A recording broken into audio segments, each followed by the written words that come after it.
ভগবান, যে ভগবান কখনো কারু এসোটা খায়, খেতে পারে না।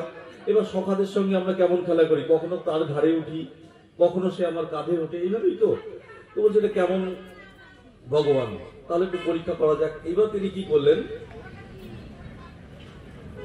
যখন শ্রীকৃষ্ণ তার সখাদের সঙ্গে খাওয়া দাওয়া খেলাধুলায় ব্যস্ত, তখন তাদের যে গবাদি পশুগুলো ছিল সব উনি ওখান থেকে চুরি করে নিলেন। চুরি করে নিয়ে ওনার একটা গোপন আশ্রয়ে তাকে আটকে দিলেন। এবার যখন ওদের মানে কৃষ্ণের খেলাধুলা শেষ হয়ে গেল, তখন দেখলো কি হলো, আমাদের গবাদি পশু বন্ধুগুলো সব কোথায় গেল।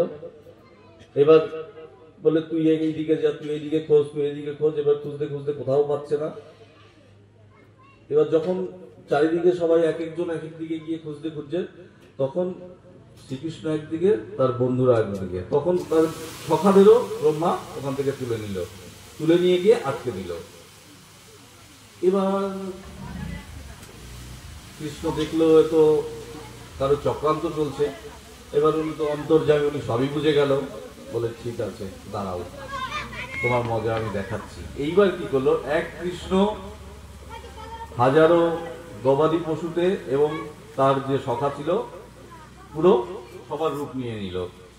এবার ব্রহ্মা দেখলো কেমন হলো, আমি যাদের আটকে রেখেছি তারা হলো এখানে, আবার তারাই আবার এখানে, এটা কেমন করে হলো।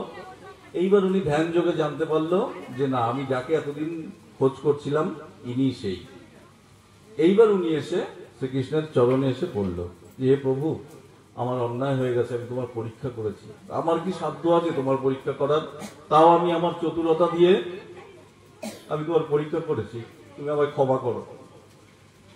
ভগবান অবশ্যই ক্ষমা করেন, ভগবান অবশ্যই কল্পতরু, কিন্তু ভগবান তার নিজের জনের সঙ্গে যদি কেউ ছলচাতুরি করে তাকে তো ক্ষমা করতে পারেন না। বলছে ক্ষমা আমি তোমায় করতে পারি না, কারণ আমার আপনজনের সঙ্গে তুমি ছলচাতুরি করছো, তুমি জানো সব, তুমি জেনে শুনে এটা করেছো।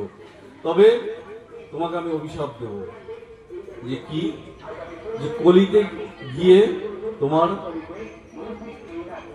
জন্ম নিতে হবে এবং যমনের ঘরে তোমার জন্ম নিতে হবে। যেহেতু তুমি গবাদি পশু আটকে রেখেছো, তা এই সাজা তোমার পেতে হবে।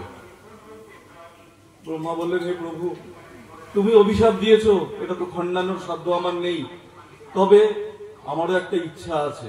বলো তোমার কি ইচ্ছা? বলে আমার ইচ্ছাটা হচ্ছে তুমি আমায় চরণ ছাড়া করো না, তুমি আমায় যেখানে পাঠাবে, যেভাবে পাঠাবে পাঠাও, তুমি আমায় চরণ ছাড়া করো না। ভগবান তো বুঝলেন এটাও একটা চতুরতা। তার মানে তুমি কলিতে গিয়ে যখন জন্ম নেবে, তোমার কিছু কিছু আমাকেও লীলা করতে যেতে হবে।